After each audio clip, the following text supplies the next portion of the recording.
Every month, a stranger transferred $3,000 to me. This went on for 5 years, and I never knew who he was. But one day, the bank called.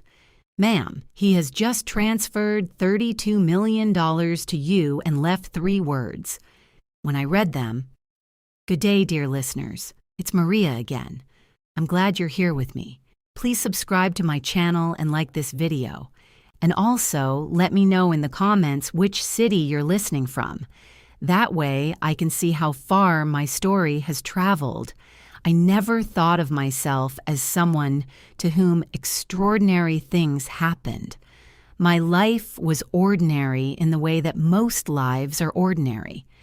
Built from schedules and grocery lists and the particular exhaustion that comes from raising 2 kids alone on a nurse's salary. I woke up at 5:15 every morning in my small house on Clover Street in Columbus, Ohio. I made lunches, I checked homework, I drove Liam and Emma to school before my shift started at 7. I came home 12 hours later, smelling of antiseptic and something I could never quite wash off my hands. I heated up whatever I had made on Sunday. I helped with homework. I read 1 chapter of whatever book I was slowly working through, and then I slept. That was my life. I was not complaining. It was mine, and I had made peace with it.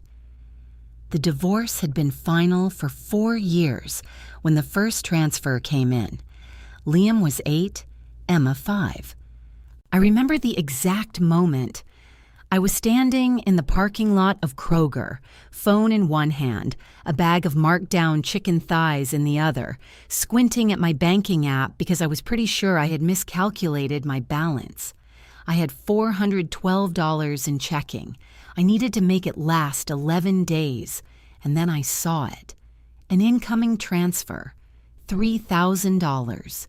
No note, no sender name visible. Just a reference number and the originating institution, a private bank I had never heard of called Hargrove and Associates Private Wealth. I stood in that parking lot for a long time. The chicken thighs got warm. I thought, this is a mistake. Someone transferred money to the wrong account. I should call the bank immediately. I called. The customer service representative told me the transfer was legitimate, intentional, directed specifically to my account number. She couldn't tell me who sent it. Privacy policies. I asked if I should send it back. There was a pause. "Ma'am," she said carefully, "the transfer is legal and cleared. What you do with it is your decision." I spent 3 days terrified to touch it. I called a legal aid office. The lawyer I spoke with, a tired young man who sounded like he had answered this question before, told me that unsolicited wire transfers were not illegal to keep if they were not the result of fraud on my part. I had not solicited it. I had not defrauded anyone. The money was mine to use. I paid my electric bill, which was $62 past due. I bought new shoes for Liam, whose sneakers had a hole the size of a quarter in the left sole. I put the rest in savings and waited for someone to call and demand it back. No one called. The next month, on the 14th, another $3,000 arrived. Same institution, no note, and the month after that, and the month after that. For 5 years, I received $3,000 on or around the 14th of every single month from an account at Hargrove and Associates Private Wealth, and I never once learned the name of the person who sent it. I tried. Lord knows I tried. I hired a paralegal in my 3rd year of receiving the transfers to look into it. She hit a wall of shell entities and privacy protections that she said would require a court order to pierce, and I didn't have the money or the grounds for a court order. I filed a formal inquiry with my bank. They confirmed the transfers were legal. They confirmed they could not disclose the sender without his explicit consent or a subpoena. So I built a life around that money without knowing its source. It covered my mortgage gap. It paid for Liam's asthma medication. It let me save slowly, deliberately, with the careful discipline of someone who had once watched her checking account hover at $412. I was not reckless with it. I was grateful for it in the abstract, the way you might be grateful for good weather, aware that you did not earn it, uncertain how long it would last. I told almost no one. My friend Dana knew. My mother knew and worried. Derek, my ex-husband, did not know. I had made sure of that. Then, on a Tuesday morning in March, 5 years and 2 months after the first transfer, my phone rang. It was a number I recognized, my bank's main line. "Ms. Mitchell?" The woman's voice was careful in a way that made my stomach drop. "This is Jennifer Holt. I'm a senior account manager at First Central. I'm calling because we've just processed an incoming wire transfer to your account, and given the amount, we wanted to call personally before you saw it in the app." I sat down on my kitchen floor. I don't know why. My legs just decided. "How much?" I asked. She told me. $32 million. The room went very quiet. Outside, a bird was singing. I remember thinking, that bird doesn't know anything has changed. "Ma'am," Jennifer continued, her voice almost gentle. "The transfer also included a brief message from the sender. It was marked for your eyes. It's 3 words. "Read them to me," I said. She did. He never forgot. I sat on my kitchen floor for a long time after I hung up. The bird was still singing. My hands were shaking. And for the first time in 5 years, I cried. Not from fear, not from relief, but because somewhere in those 3 words was an answer I hadn't known I was waiting for. And somewhere beyond that answer was a story I was only beginning to understand. The first thing I did after I stopped shaking was make coffee. This is what I do in a crisis. I have always been this way.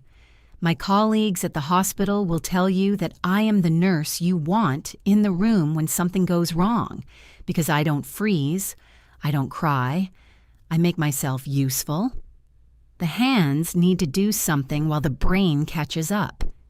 So I made coffee and I stood at my kitchen counter in Columbus, Ohio at 8:47 in the morning with $32 million sitting in a checking account I used to pay my cable bill, and I thought very carefully about what I knew and what I didn't know. What I knew, someone had been sending me money for 5 years. That same someone had just sent an amount that could not be anything other than a final gesture. The kind of sum a person sends when they are done sending. The 3 words he left suggested a connection I didn't yet understand. He never forgot. He, not she. He. And whatever he hadn't forgotten, it was attached to something my father had done, or someone my father had been, or a promise made before I was old enough to know about it. My father, Robert Calloway, had died when I was 26. A heart attack, sudden and without ceremony, on a Thursday morning in his driveway. He was 58. He had been a firefighter for 29 years in Columbus, and before that he had served 2 tours in Vietnam, which he never talked about. He was the most private man I have ever known, kind in the way of people who have seen enough of the world to know that most cruelty is just fear wearing a different coat. He left behind a small house, a 20-year-old pickup truck, a box of photographs I still hadn't been able to look through, and me. He never forgot. What had my father done? Who had he saved or helped or promised something to, and why had that person chosen to repay it not to his name, but to mine? I sat with these questions all morning, and then the second layer of thought arrived, the practical one, the one that made my chest tighten in a different way. $32 million was not a secret I could keep the way I had kept $3,000 a month. $3,000 a month was invisible if you were careful. 32 million was the kind of number that attracted attention from the IRS, from financial institutions, from lawyers, and from people in your life who had never shown much interest in your financial situation until now. People like Derek. Derek Mitchell had walked out of our marriage when Emma was 14 months old, citing, and I am choosing a polite word here, incompatibility. What he had actually been was a man who had expected a different kind of life and discovered that 2 children and a nurse's schedule were not it. The divorce had been brutal in the quiet way that divorces are when one party simply stops caring and the other is too tired to fight. I had been too tired to fight. He had taken more than he should have, and I had let him, because fighting cost energy I was spending on keeping 2 small children alive and fed. He paid child support, technically. He was consistently 3 to 6 weeks late and always had a reason. He had remarried, not officially, but he lived with a woman named Kristen Vale, who worked in real estate and had opinions about everything. I had met her twice. Both times she had looked at me the way people look at a piece of furniture they're deciding whether to keep. Derek did not know about the monthly transfers. I had kept that with a discipline that bordered on paranoia. Separate savings account, never mentioned in tax conversations with him, not discussed with anyone who moved in overlapping social circles. For 5 years, that had held. $32 million would not hold. It was only a matter of time before he found out. Bank records, tax filings, people talk. Someone at the bank knew. Jennifer Holt, the account manager, had called me personally, which meant at least one other person in that institution was aware of what had landed in my account. Information moves. It always does. By noon, I had the beginning of a plan. It was not a sophisticated plan, not yet, but it had 3 parts, and 3 parts felt like enough to start with. First, I needed a lawyer. Not the legal aid office I had called 5 years ago. I needed a real estate and estate attorney, someone who handled large transfers and knew how to structure assets so they were protected. I needed that before I moved a single dollar. Second, I needed to understand who sent the money. Not out of sentimentality, though there was that too, but because if the sender was alive, their intentions mattered legally, and if they were dead, and the finality of that transfer suggested they might be, then I needed to understand whether there would be any challenge to the gift, an estate, family members, people who might feel entitled. Third, I needed to do all of this before Derek found out, not because I owed him secrecy, I didn't, but because I knew with the clarity of a woman who had watched this man operate for 11 years, that the moment he learned about this money, he would come for it. He would find a legal theory, or he would find pressure, or he would find a way to make my children the lever. I wrote those 3 points on a piece of paper. I looked at them for a long moment. Then I picked up my phone and called the best attorney I knew of in Columbus, a woman named Patricia Gaines, who had a reputation for being expensive, thorough, and completely unmoved by intimidation. Her receptionist told me Patricia had an opening on Thursday. "Tell her it's urgent," I said. "Tell her the number is 8 figures." The opening became tomorrow morning. Patricia Gaines's office was on the 14th floor of a building downtown that smelled like marble and old money, and the particular seriousness of people who charged $450 an hour. I had dressed carefully for the appointment, not to impress, but because I had learned a long time ago that women in nice offices are taken more seriously when they look like they belong there. Navy blazer, pressed slacks, my grandmother's pearl earrings. I arrived 7 minutes early and sat in a leather chair and looked at my hands. Patricia herself walked in at exactly 9 o'clock. She was 60-something, silver-haired, with the posture of someone who had spent 4 decades making sure other people understood they were in her room. She shook my hand once, firmly, sat down, and said, "Tell me everything. Start from the first transfer." I told her everything. She took notes in a small leather notebook and did not interrupt me once, which I found deeply reassuring. When I finished, she set down her pen. "The transfer is clean," she said. "I ran a preliminary flag before you arrived. The originating account is registered to a private trust called the Callaway Legacy Fund. That name mean anything to you?" My throat closed. Callaway, my maiden name. "That's my family name," I said. Patricia nodded slowly. "Whoever set this up did it deliberately, and they did it years ago. This fund was established 11 years back. It was dormant for 6 years before the transfers to you began." She paused. "The trustee of record is a man named James Harrison. He died 9 days ago." There it was, the shape of the thing. James Harrison. I did not recognize the name, but a trust named Callaway, established 11 years ago, 2 years before my father died, by a man who had now left me $32 million and 3 words. He never forgot. "I need everything you can find on James Harrison," I said. "I've already started," Patricia replied, in a tone that made me feel, for the first time in several days, that I was not entirely alone in this. The work we did that morning was procedural but critical.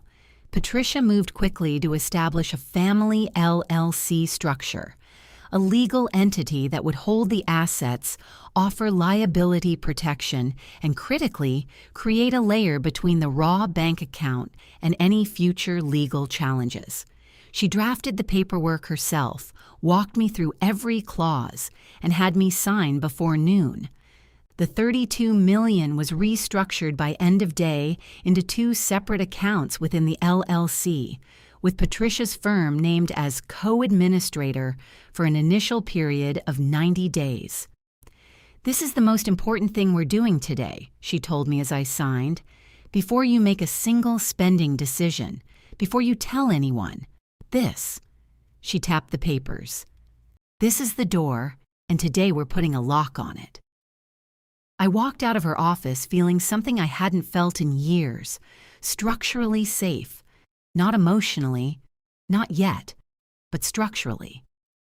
The call from Derek came at 4:17 that afternoon. I was sitting in my car in the school pickup line, watching parents in minivans scroll their phones, when his name appeared on my screen. My stomach did the thing it always did. A brief, involuntary tightening, a muscle memory of years of difficult conversations. I answered. "Hey," he said. He used his casual voice, the one that meant he was being careful. "Just checking in. Haven't talked in a while." "We talked 2 weeks ago about Liam's dentist appointment," I said. Right. A pause. "Listen, I heard something. I'm sure it's nothing, but one of the guys at the club knows someone at First Central. Said there was some big transaction connected to your account, like significant." Another pause. Lighter this time, almost playful. "You win the lottery or something, Sarah?" The skin on the back of my neck prickled. Someone at the bank had talked. Not Jennifer Holt, I didn't think. She had seemed professional, careful, but banks had staffs of dozens, and gossip moved like water through any organization. Columbus was not a large city. Derek played golf with half of downtown. "Derek," I said evenly, "I have no idea what your friend's contact thinks they know, but my finances are my business. They've been my business since the divorce." "Hey, I'm just asking." "I know what you're doing," I said, and I kept my voice very flat. "And I want you to hear me when I say, Whatever you think you've heard, you should talk to a lawyer before you take any action based on it, because anything you do will have legal consequences, and I am prepared for those." There was a silence. I had surprised him. Good. "That's kind of a dramatic response to a casual question," he said, but his casual voice had slipped slightly. "Have a good evening, Derek." I hung up. Liam knocked on my car window. I unlocked the door, smiled at my son, and drove us home. And I did not let my hands shake until we pulled into the garage and I could close the door behind us. That night, after the kids were in bed, I sat at the kitchen table with my laptop and the name Patricia had given me, James Harrison. I searched for an hour before I found him. Not an obituary, not yet, but a brief mention in a 2019 article about philanthropic giving in the Pacific Northwest. Harrison, 74, founder of Harrison Infrastructure Group, has committed $40 million over 10 years to veteran support organizations in the greater Seattle area, citing his deep personal connection to the veteran community. Veteran community. My father had served 2 tours in Vietnam. I stared at the screen for a long time, and I thought, "Dad, what did you do? And who did you save?" The next 2 weeks were the busiest of my life, and I had once worked 48 hours straight during a hospital staffing crisis. Patricia moved on 3 fronts simultaneously. The first, she filed for a formal declaration of gift with the IRS, a preemptive, transparent filing that established the $32 million as a legal inheritance equivalent gift from the Callaway Legacy Fund, fully documented, taxes calculated and set aside. The gift tax on that amount was significant, and Patricia had already identified a tax attorney who specialized in large transfers. We set aside 22% of the total before I touched another dollar. This was not optional. This was the foundation. The second front was the asset structure itself. Patricia brought in a financial advisor she trusted, a quiet man named Robert Stein, who wore the same kind of sensible shoes my father used to wear, and who spoke about money with the calm practicality of someone for whom it was a tool and nothing else. Robert helped me establish a diversified investment portfolio, a charitable foundation in my father's name, the Robert Callaway Foundation, and a trust for Liam and Emma's education and future. By the end of the second week, the money was not in my account. It was a structure, a system, a set of decisions. It was no longer a lake I could drown in. The third front was James Harrison. Patricia had hired a private investigator, a former federal agent named Doug, and within 6 days he had delivered a file that I read 3 times at my kitchen table with a cup of coffee gone cold beside me. James Harrison, born 1945 in rural Oregon, served in Vietnam, 1st Cavalry Division, 1966 to 1968, returned home, built a construction company from the ground up, eventually became one of the larger infrastructure contractors in the Pacific Northwest, never married, no children. He had a sister who had predeceased him, and 2 nieces he had been estranged from for more than a decade over a business dispute. And in his service records, which Doug had obtained through a veterans archive with the Harrison Estates cooperation, since the executor had been instructed to provide them, was a single incident report from October 1967. A patrol ambush in Quang Ngai Province.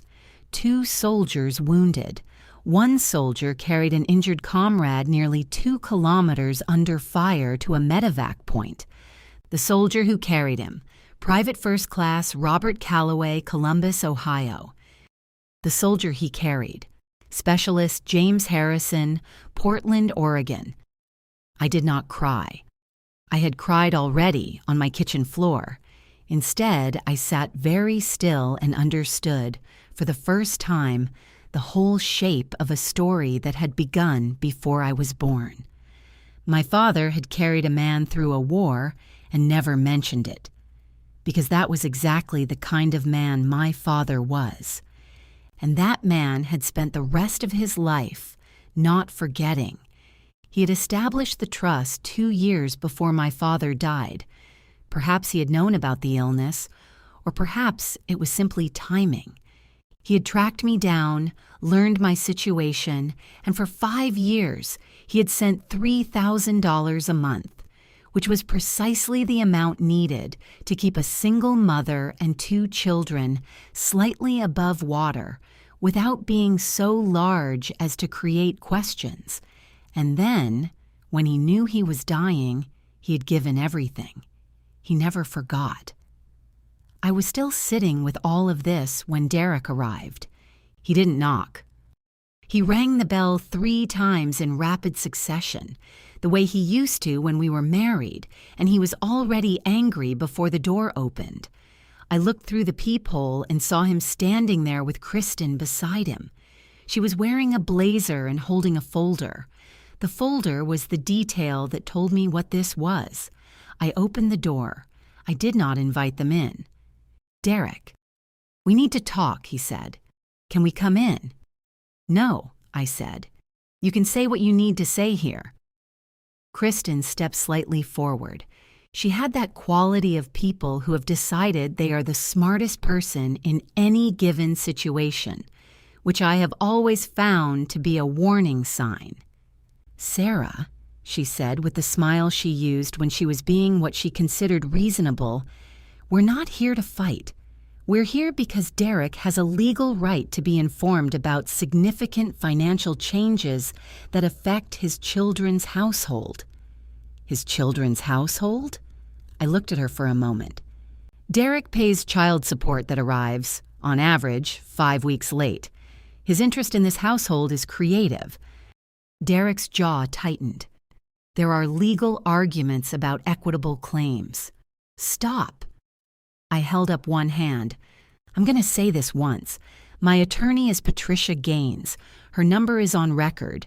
Any legal argument you want to make, you make to her.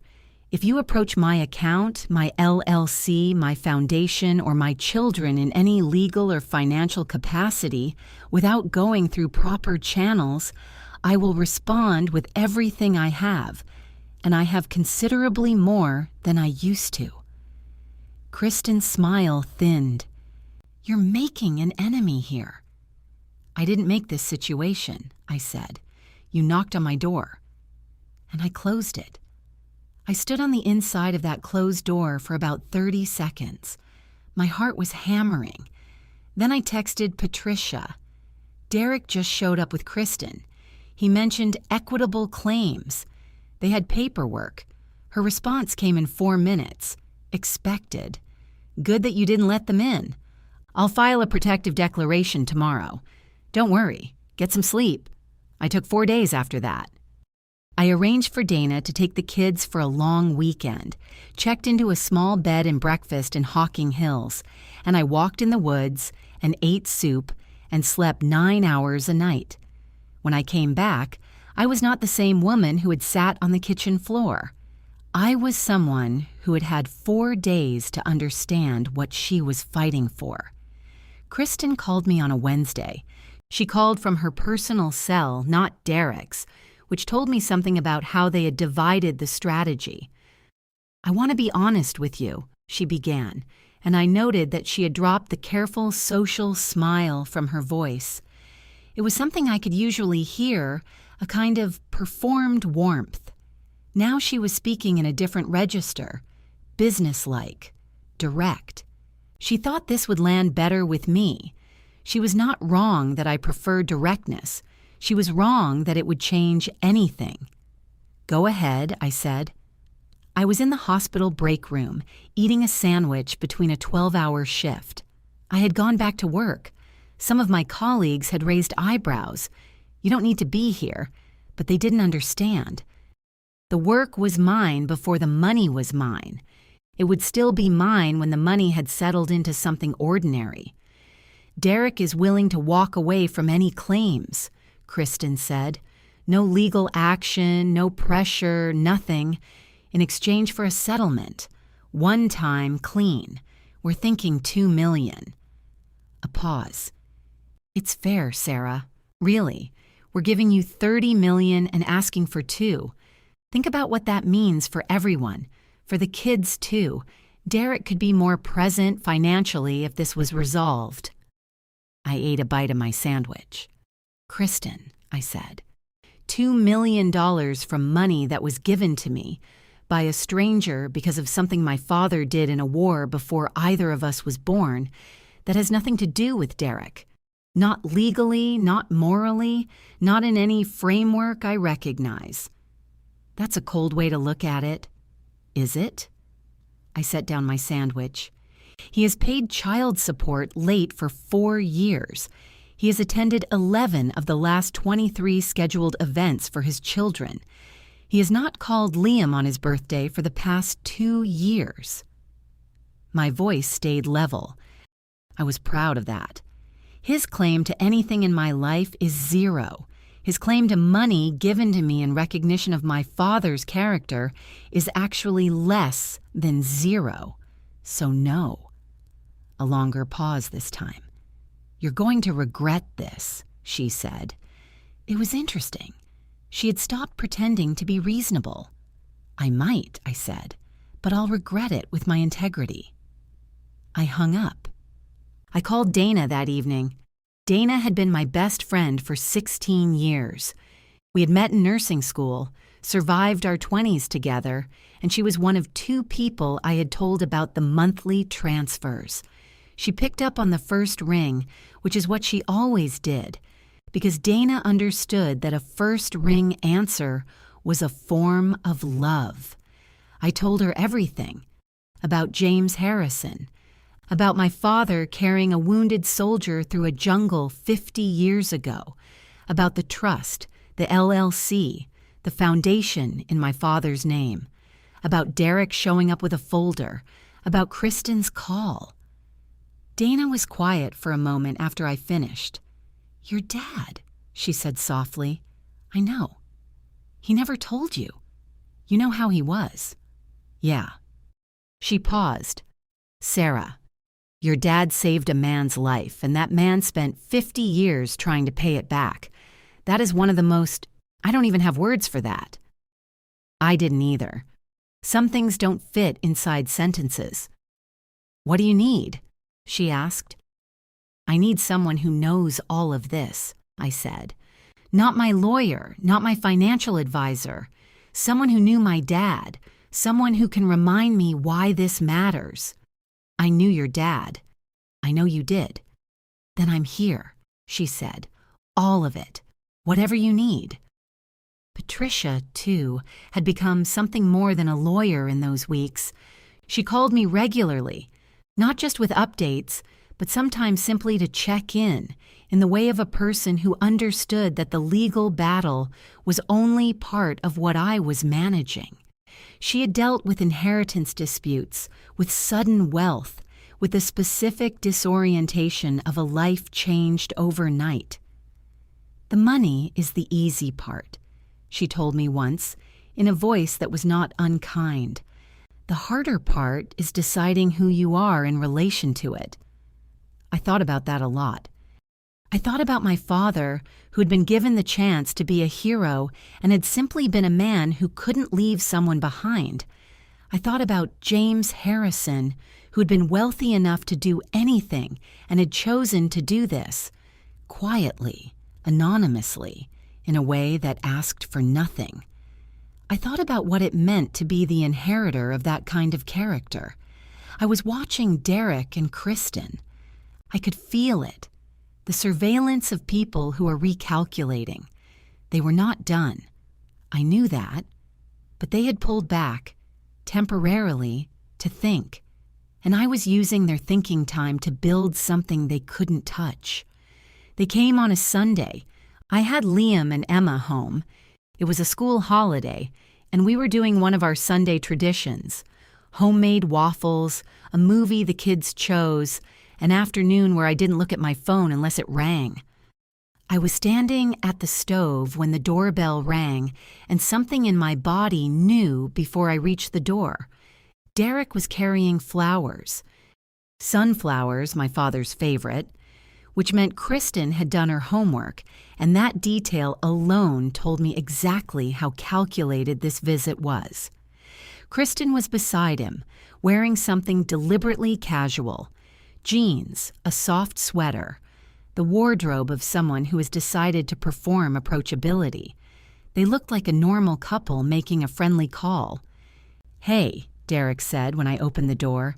He held out the flowers with a smile I hadn't seen in years, the open one, the one he used to use before the marriage ran out of goodwill. We were in the neighborhood, thought we'd stop by, see the kids. I looked at the flowers. I looked at him. I thought, he knows I know, and he's doing it anyway because he's betting that I'll prioritize the piece. "The kids are in the middle of a movie," I said. "Come in." I let them in because refusing would have given Derek ammunition. She's alienating me from my children, and I was not going to hand him that, but I did not offer them coffee. I stood in my kitchen, and they sat at my kitchen table, and there was a brief performance of normalcy. Kristen exclaiming over a drawing Emma had left on the table, Derek asking Liam something about school in a raised voice toward the living room. Then Kristen pivoted. "Sarah," she said, and her voice had gone to the soft one, the one that was designed to sound like sincerity. "We've been thinking a lot about how things have gone, and we feel terrible. We came on too strong. Derek especially." She glanced at him. He nodded on cue. "We were scared. We reacted badly. You have to understand, when you hear something like this, and you think about the kids' futures. The kids' futures are being addressed," I said. "Both of them have trusts in their names." A micro-expression crossed Kristen's face, something between surprise and recalibration. She hadn't known about the trusts. Good. "That's wonderful," she said and pressed forward. "That's exactly what we mean. We're all on the same team here, the kids' team." And we thought, what if we just sat down, no lawyers, just us, and talked about what's best for everyone, for Liam and Emma, for Derek's relationship with them, because money shouldn't drive wedges in families. There it was. I let the sentence land. I let the silence stretch for about 4 seconds. "Kristen," I said, "I want to tell you something, and I want to say it without anger, because I actually mean it as information rather than accusation." I kept my voice even. "My father saved a man's life in a war. He did it without hesitation and without ever mentioning it to anyone, including me. That man chose to repay a debt to someone he'd never met, in a way that asked for nothing in return. That is where this money comes from. Not from a lottery, not from a divorce settlement, not from any structure or relationship that involves Derek in any capacity." I paused. "When you say family and team, you're trying to position Derek inside a story that he has no part in, and I see that. I see it very clearly." The room went quiet in a particular way. Kristen's expression changed. The softness left. What replaced it was something harder. Not quite anger yet, but its precursor, the tightening that comes before. "You are making a serious mistake," she said. "Derek has legal standing. Derek has a lawyer," I said. "So do I. That's where this conversation belongs." I stood. "I think it's time for you to go." Derek stood slowly. He was doing something with his face that I recognized from our marriage. He was deciding which version of himself to be. He settled finally on the cold one. "This isn't over," he said. "I know," I answered. I closed the door behind them and stood in my hallway, and I listened to them walk down the porch steps and get into Kristen's car. And then I let myself feel what I had been holding at arm's length for the past 10 minutes. Fear. Real, physical fear. Not of Derek specifically, but of what people with wounded pride and legal resources can do when they feel cornered. But here's the thing about fear, and I had learned this in 12 years of emergency nursing. Fear is information. It tells you what matters. And what the fear was telling me in that moment was that this mattered enough to be afraid of, which meant it mattered enough to fight for. I went back to my kitchen. I picked up my phone. I texted Patricia. They came. Sunday. Flowers. Soft approach. Pivot to no lawyers, just family. I didn't give them anything. They left angry. Her response. Perfect. They're preparing something. So are we. Court date is set. The hearing was on a Thursday morning, which felt appropriate. The first transfer had come on a Thursday. Everything significant, it seemed, happened on Thursdays. Derek had filed what his attorney called a claim of equitable interest, a creative legal argument that the $32 million transfer constituted an asset that had enriched the household shared by his children, and that he was therefore entitled to a portion for the children's benefit. It was thin. Patricia had told me it was thin. But it was not nothing. It was the kind of argument that, without proper documentation and a judge who understood the origin of the funds, could theoretically create delays, costs, pressure. Derek was betting on pressure. He was betting that I would settle rather than fight, because that was what I had always done before. The courtroom was smaller than I expected. I had pictured something cinematic. High ceilings, dark wood. Instead, it was a mid-size hearing room on the 4th floor of the Franklin County Courthouse, with fluorescent lighting and chairs that suggested the county's furniture budget had not been revisited since 1987. I sat at the plaintiff's table with Patricia, who had a stack of documents in front of her organized with the precision of someone who had done this 10,000 times and found deep satisfaction in it. Derek sat across the room with his attorney, a man named Gerald Croft, who had the slick confidence of someone used to winning through volume. Kristen was in the gallery. She was not a party to the suit, but she was there. She had dressed carefully, too carefully, in my opinion, for someone claiming to be a concerned bystander. The judge was a woman named Honorable Margaret Briley, 60, with reading glasses she wore on a chain and an expression of settled impatience that I found deeply reassuring. Croft opened with the argument. His client's children, he said, resided in a household that had received a $32 million transfer. His client had a parental interest in the financial environment of that household. The gift, he argued, while nominally directed to Ms. Mitchell, was of a nature that materially altered the family structure, and therefore, Judge Briley looked up from her papers. Counsel, do you have a legal theory under which a gift to an individual from a third party with no relationship to your client constitutes shared marital or parental property? Croft adjusted. We would argue, Your Honor, that the children's welfare.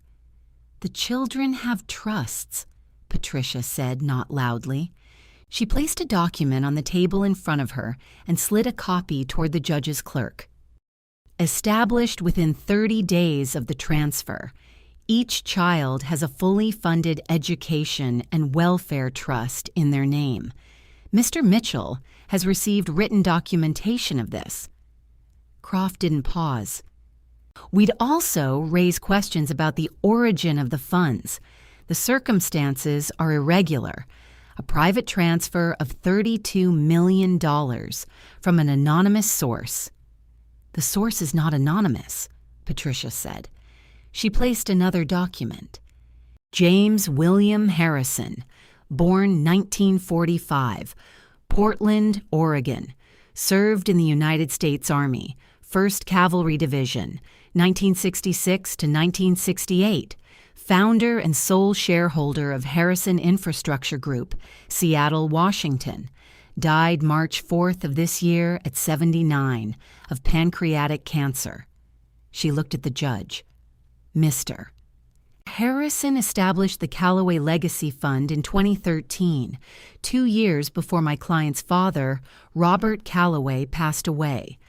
The fund was named in recognition of an event that occurred on October 14th, 1967, in Quang Nhi Province, Vietnam, during Operation Wheeler. On that date, Private First Class Robert Callaway carried a wounded specialist, James Harrison, approximately 1.8 kilometers under enemy fire to a medevac extraction point. Mr. Harrison survived. Mr. Callaway returned home and never spoke of it. The room was very quiet. I was watching Derek. I watched him absorb this, not with anything resembling shame, but with the look of a man whose strategy has just encountered a wall. He leaned toward Croft and said something in a low voice. Patricia was not done. We have Mr. Harrison's sworn deposition, recorded 2 weeks before his death. In it, he states explicitly that the Callaway Legacy Fund was created as a personal act of gratitude directed solely to the descendants of Robert Callaway, and specifically to his daughter, Sarah Mitchell, née Callaway. He further states that the transfer of the fund's total assets was intended as a final fulfillment of a private promise made to Robert Callaway in 1971 during a reunion of the 1st Cavalry veteran community in Washington, D.C. The promise, in Mr. Harrison's words, was, "If you ever need anything, I'll find a way." Patricia paused. Robert Callaway died before he could need anything. His daughter, as a single mother of 2, did. I kept my eyes forward. I did not look at Derek. I had decided on the drive to the courthouse that morning that I would not look at Derek during this proceeding because looking at him would make it about him, and it wasn't. Croft tried one more pass. Something about transparency, about independent verification, about the right of his client to request a forensic accounting. His voice had lost a quality. He was still speaking in complete sentences, but the certainty behind them had thinned considerably. Judge Briley removed her glasses and set them on the chain. She looked at the room for a moment. "Mr. Croft," she said, "your client's claim rests on the premise that a gift given to an individual in recognition of her late father's military service constitutes a shared or interest-bearing asset. I have reviewed the documentation provided by opposing counsel. I find no legal basis for that premise. The origin of the funds is fully documented. The beneficial intent is on record in a sworn deposition. The children's welfare is demonstrably addressed." She looked briefly at Derek. "I'm going to deny this claim. I want to be direct with you. If a substantially similar claim is brought in this court again without material new evidence, I will treat it as vexatious and consider sanctions." Croft made a note on his legal pad. Derek said nothing. His face had gone very still. I said nothing either. I simply breathed. Outside the courtroom, in the marble corridor with the bad lighting, Patricia shook my hand, and then, in a departure from her usual manner, briefly embraced me. "We're done," she said. "Legally. They don't have a path." "Will they try again?" She considered this honestly, which I appreciated. "Not in this court, and not on these grounds. The judge's warning about sanctions was deliberate. Briley doesn't say things she doesn't mean. Croft will advise Derek to drop it because Croft is expensive and will correctly calculate that there's nothing left to win." She picked up her briefcase. "What Derek does with his own private behavior is another matter, but legally, you're clear." She was right. In the weeks that followed, the legal silence was complete. No new filings, no letters from Croft's office, no calls from Derek. Patricia monitored for anything that might be filed in adjacent courts, other jurisdictions, family court angles, and found nothing. The threat, which had been real and intentional and sustained over 2 months, collapsed the moment it encountered actual documentation. The social consequences were, if anything, more satisfying in a way I hadn't expected. Columbus is a city of a certain size, large enough to have anonymity, small enough for certain things to circulate. The story of the hearing, James Harrison, my father, Vietnam, the medevac, did not stay inside the courthouse. I hadn't shared it deliberately, but Patricia's presentation had been in open court, and open courts have spectators and clerks and attorneys with friends. Within 2 weeks, I had received calls from 3 local journalists, a veterans organization in Columbus, and a producer from a regional television segment about human interest stories. I declined all of them because my father had not sought recognition and I would not seek it on his behalf. But the story moved anyway, and Derek moved in a world where it moved. I don't take pleasure in other people's social discomfort as a general rule, but I will say that Kristen's real estate business, which relied heavily on referrals from the same professional networks in which the Harrison story was now circulating, experienced a period of what her social media described, with some understatement, as a slow season. And Derek, whose claim had been publicly denied and publicly characterized by a judge as potentially vexatious, had a conversation with his employer that he described to Liam months later as some stuff at work being complicated. I did not ask for details. I did not need them. What I focused on in those weeks was James Harrison. The executor of his estate, a lawyer in Seattle named Carol Nguyen, had reached out to me shortly after the fund transferred. She had a box for me, she said. Personal items that Mr. Harrison had specifically directed should go to me. The box arrived on a Tuesday. I sat with it on my kitchen table for half an hour before I opened it. Inside, neatly organized, a copy of the incident report from October 1967, a photograph, grainy black and white, of 2 young men in uniform, arms around each other's shoulders, squinting into the sun. One of them was a face I knew from 1,000 photographs, younger but recognizable, with a familiar set to his jaw. My father. The other man, taller, grinning with the abandon of someone who has recently survived something, was James Harrison at 22. Beneath the photograph, a letter, handwritten, dated 6 months before Harrison's death.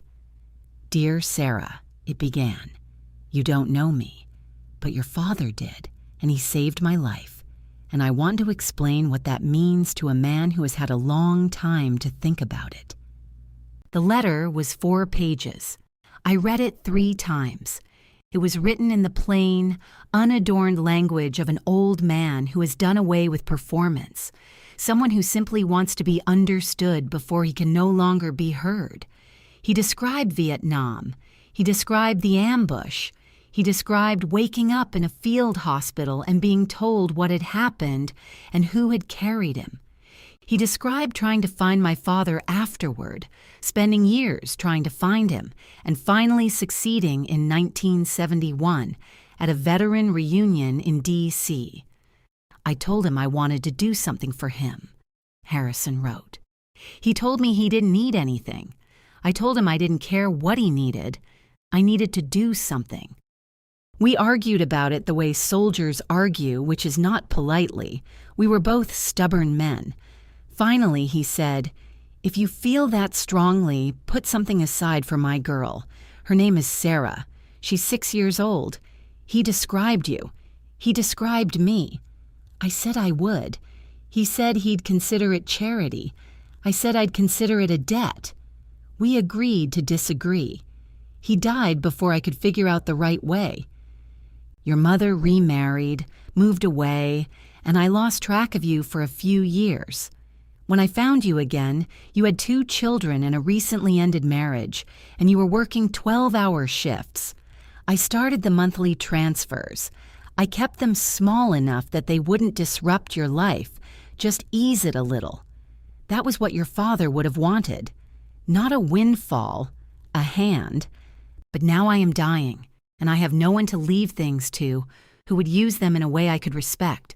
So I leave them to you, not as charity, as a debt, paid. Your father was the finest man I ever met.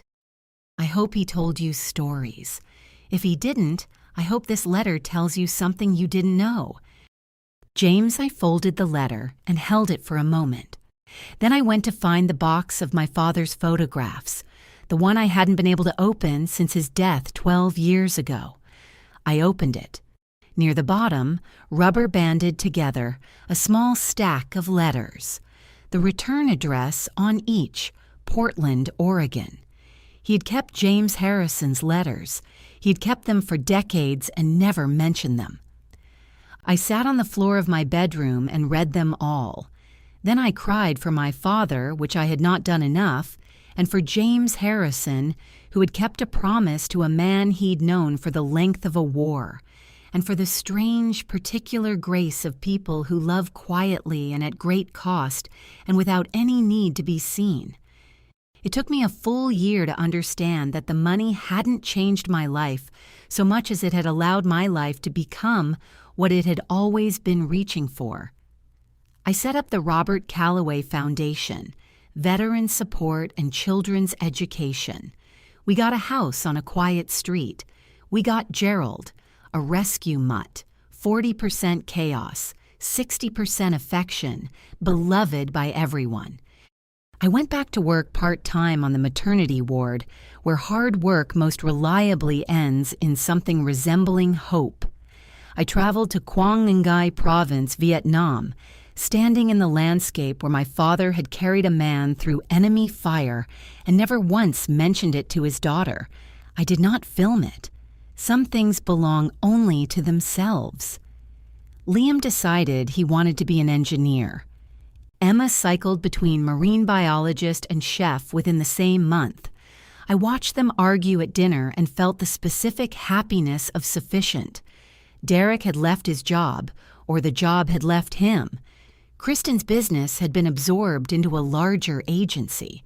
They had moved somewhere smaller. I felt no triumph, only the settling of a scale.